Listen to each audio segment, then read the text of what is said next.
Oh. Conducted over 50,000 people, and it turns out that 11.1%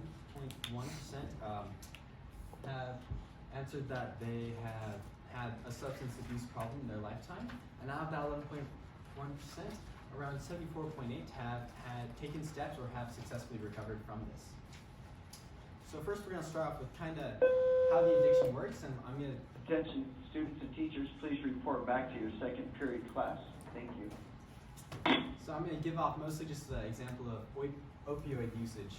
So you have these proteins in your body which are called mu-opioid receptors, and basically their job is they tolerate the pain. So you scrape yourself, they're what kind of transfers the signals between themselves into your spinal column, which then sends it to your brain. So how the opioids work is when you inject them into your bloodstream, the opioids, they merge and they block. So the mu-opioid receptors don't actually fire, which takes down your sense of pain, and as a result of an imbalance, because dopamine and pain kind of balance each other out, just how it goes. Once you drop the pain, your dopamine will actually go up, which gives the feeling of the high, and it's also because there's also extra opioids coming from inserting the drug into yourself. So then we also start off with how it kind of starts out. So there's the 5 steps. First use, continued use, tolerance, dependence, addiction. First use is first time trying it, obviously. Continued use is the next couple of times you try it. Third is the tolerance. If you've taken health, you know that this just means your body is building up proteins and other neurological things to kind of balance out your dopamine, because it's used to the drop in the pain, so it's kind of using that to negate and not so the dopamine bumps up. So that's kind of how tolerance works. So then you start taking more and more in order to boost dopamine levels back to where you feel the high.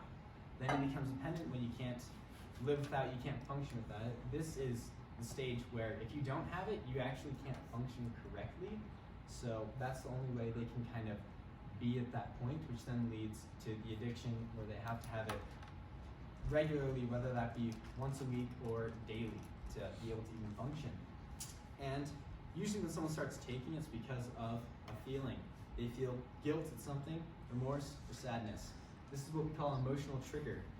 Once this happens, for the first time they do it, they take it to negate these feelings, which then they get the high from it. So it kind of gives a bond where, with the emotional trigger, every time you feel this, your body, if it gets so used to it and you're addicted, it'll instantly go to the substance, which brings people back, which leads to the craving, the ritual and the using portion, but then it leads to guilt and remorse and sadness from your actions after the high is worn off, which then just brings back to the emotional trigger. So it's kind of just a cycle, which makes it so difficult, because once someone gets off any symptoms of guilt, sadness, or remorse, once that happens, their brain instinctively knows that it's time to search for the substance they're looking for. So I'm going to propose a drug. It's called naltrexone, and it's either can be injectable or consumed. So it's basically, it can be with doctors, or it's kind of, you can have your own at-home kind of thing. So it's been called a miracle drug because how it works is when you take this, it actually reduces the craving symptoms. It also kind of, it's a dopamine and euphoria negator. So when you do take the drugs, once the pain drops, it makes the tolerance, the dopamine actually drop too, so you don't get the feeling of being high. And because of this, it kind of makes the feeling hollow or void, so there's not actually any feeling within this. So that's how it helps reduce the cravings, because once you remove the pleasure from the activity, it's just, you can see just the simple hollowness of an action.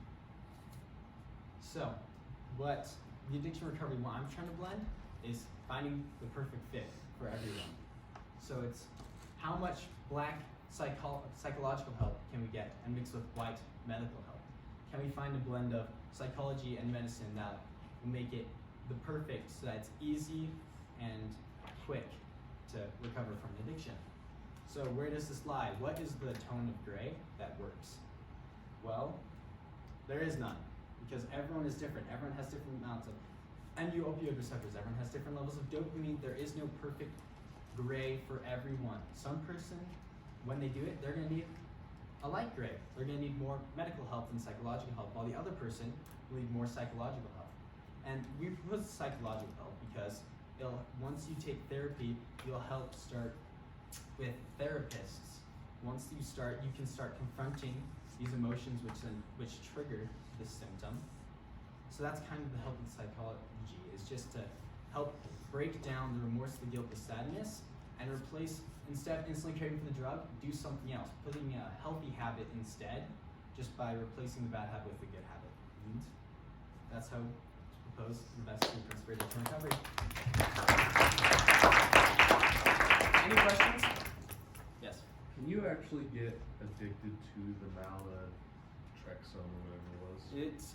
Yeah, I should have mentioned this, but it's actually has, how it's made, it's actually impossible to, well, not impossible, but it's not like a normal drug where you take it and you get addicted to it. It's just that, sorry, let me try and explain this. It's not, so drugs, they have the addictive behaviors.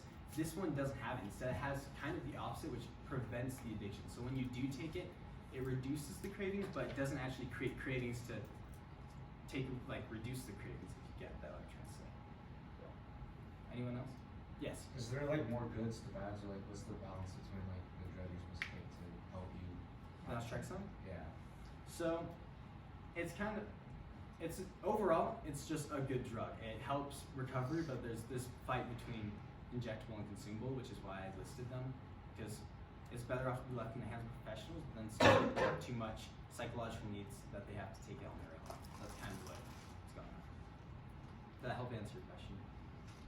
So just to clarify, when you take naltrexone, there's no obvious effect. It's only when you take naltrexone and then you take opioids, for example. Then that's when you see a difference, because it negates the effect of the high. Is that right? No. So naltrexone, if you take opioids, that negates the effect of the high. But if you just take naltrexone alone, it reduces the neurons in your brain that have the craving symptoms. So even if you don't take opioids, it still has the effect of reducing your cravings for it. Thanks. All right. Well done. Thank you.